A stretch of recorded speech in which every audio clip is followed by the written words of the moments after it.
Hey there guys, it's me, your friendly neighborhood gamer, Zarak503. That name is a curse to me now. And as an avid gamer, it's my responsibility to give my controversial opinions of the gaming industry online, because that's what the internet is for. I'm sure everyone is well aware of many complaints when it comes to the modern gaming industry and how things are going with all the companies. And the butt of the joke is always Ubisoft. Ubisoft has been through the ringer. Don't get me wrong, Ubisoft was a big part in making games that pushed gaming to its limits back in the day, with the older Assassin's Creed games, Splinter Cell, Far Cry, you name it. But nowadays it's more like you find yourself walking around and oops, I stepped in shit. Ubisoft has been falling for a long time and I constantly try to avoid talking about it, although I do a really bad job. But it's hard to avoid talking about a company that's so big in the gaming industry and has fallen so low. And I'm not just talking about their shares, I'm talking about everything they've ever done and every decision they've ever made. But Ubisoft isn't the only company facing these problems now. BioWare is another good company that used to make really good games. The older Dragon Age games and the first 3 Mass Effects were really good games, and I especially loved Dragon Age Origins. Hell, I played hours of it. And yes, Mass Effect Andromeda was a bit of a flop and no one really liked 3 as much as 1 and 2, but all in all they were pretty decent enough games. And that is until BioWare decided to release their latest and greatest creation, Dragon Age Veilguard. Oh boy. Now, I'm not the one to talk about the politics of gaming and the industry and DUI and woke and what's not woke and all that kind of stuff, because I try to keep those topics off my channel since it gets very deep and it has a lot of opinions arise that may or may not agree with me. But I'd have to be an idiot to deny that Dragon Age Veilguard does a very good job of doing very wrong things when it comes to diversity. Not only does it shove it down your throat every chance it gets, but the whole diversity aspect of it has become the entire NPC character's personality traits. Now it's kind of annoying to listen to a dialogue that revolves around what the character identifies as. And don't get me wrong, I'm fine with having a character that's diverse in video games. I'm just not fine with it being done in the way that Dragon Age Veilguard did it.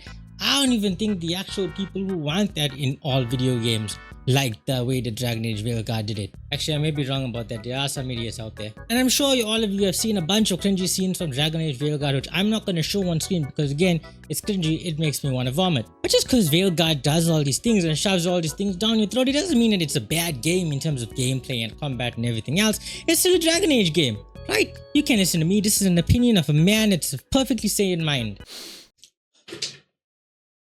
I swear it's just cocaine. Okay, maybe I lied. Maybe it's a bad game and maybe I'm not perfectly sane of mind. But I'm pretty sure whoever was behind the choices of that game is also not sane of mind and they should be checked for drugs. Speaking of drugs, Ubisoft has been on it quite a bit as well. In light of the recent Star Wars Outlaws failure that led them to a lot of situations, including a shareholder meeting and a potential buyout and loss of shares, Ubisoft released a lot of news on Assassin's Creed Shadows. Upon this news, they started talking about Yasuke, the main character, being based on a real historical figure of a black samurai named Yasuke who played a big role in Japanese history. Fucking idiots.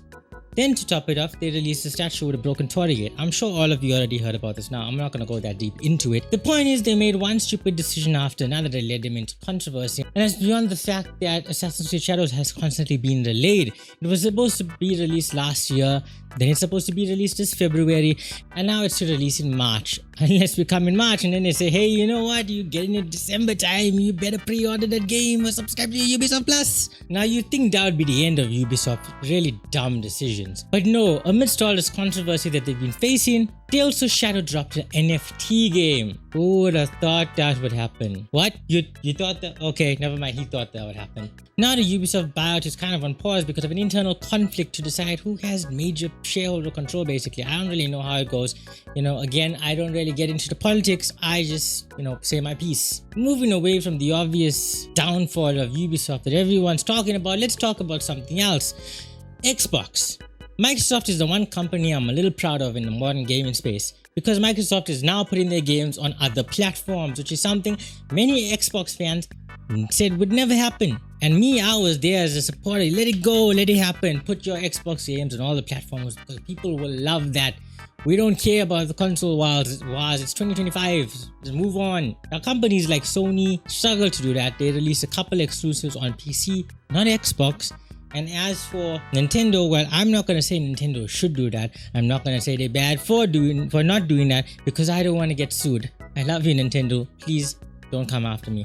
Not that you would, because you don't know I exist. Nevertheless, the Nintendo Switch was notoriously known for being an underpowered console, and it still sold more than the PS4 and the Xbox One. Why is that?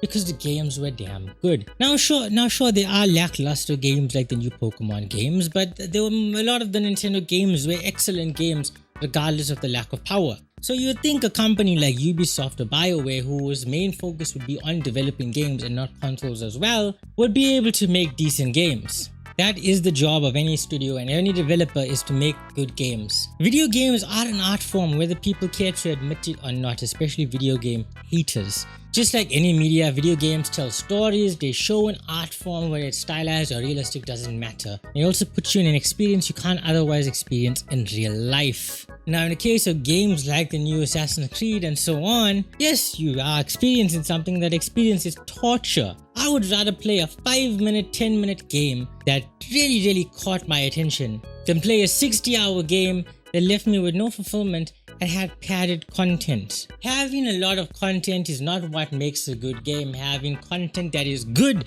is what makes a good game. The gameplay has to feel good. The graphics have to not be good. Good graphics does not make a good game. If there's a story, the story has to captivate you. The music has to be amazing to blow you away and take you into a different atmosphere. But when it comes down to it, the core aspect of a video game, unless you're playing one of those narrative ones, is the gameplay. And that's something all of modern Ubisoft titles lack in. Even Dragon Age Veilguard, which from BioWare, took Dragon Age, a really good RPG game, and made whatever the hell this was. Now in terms of Assassin's Creed Shadows, sure, if you want to make an average mediocre game, that's fine. But if you're going to make an average mediocre game, at least do it while avoiding controversy. It's not that hard. The Witcher 4 is also raising eyes because Ciri is the main character.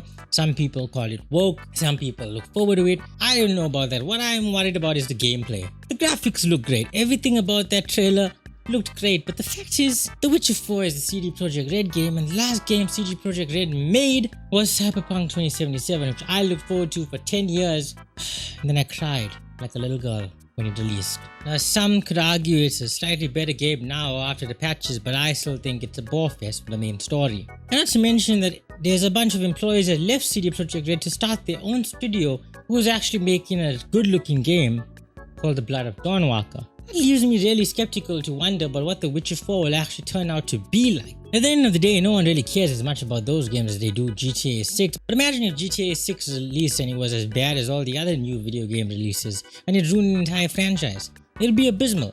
Not that Rockstar Game Studios would do that, but I don't trust anyone anymore. That's what I've learned this last couple of years. Anyway, those are some things I just wanted to talk about briefly. I don't really know what you agree with and what you don't, but I shared my controversial opinion, so there you go. If you enjoyed this video, leave a like and subscribe. Thank you so much for watching until you've made it to the end. I'll see you next time. I'm going to die now because I'm hot, sweaty, and bye.